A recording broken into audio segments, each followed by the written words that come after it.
Well, friends, we just finished our Expand Your Church series, which really was the end of the time that we're going to spend in the book of Acts following Peter's story as he continues to live this larger story. And so when we think about Peter moving to the book of Acts, we talked about in those early chapters how God was empowering the church through the Holy Spirit. We talked about how God was establishing the church through heavenly habits that the apostles were teaching and exemplifying in the city of Jerusalem. And then this last few weeks, this Expand Your Church series has really been focused on what happened as Peter and the apostles began moving beyond Jerusalem. And so in our first week, we talked about Peter going on the road, how he went miles outside of Jerusalem and started sharing the story and building the church, establishing the church through the empowerment of the Holy Spirit, all the way out to the coastland, 60 or so miles outside of Jerusalem. We saw Peter doing the things that Jesus had done, and we saw the heart of Peter's heart expanding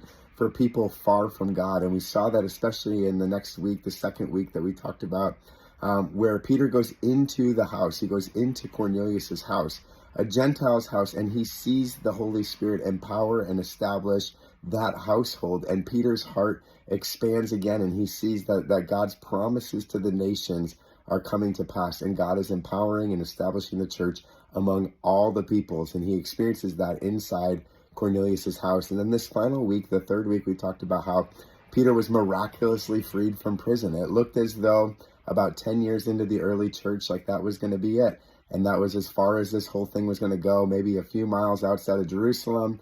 Maybe a few Gentiles would have heard the message of Jesus. But ultimately, when Peter's imprisoned and when the persecution really builds up against the church in that first decade, it seems as though this expansion is going to be stopped.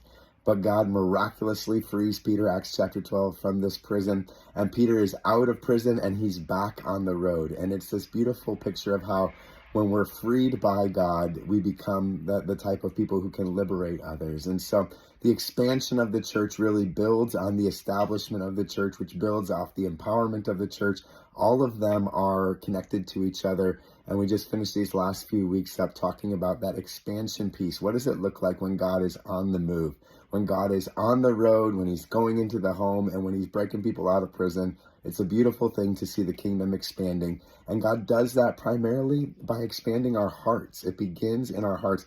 God starts moving us beyond the spaces that we know, the spaces where we're comfortable, and he starts bringing people into our lives, people we may have never expected or people we may have never thought we're going to come to faith, start coming to faith. And so that heart work that God does in expanding our hearts really is the foundation for expanding the church.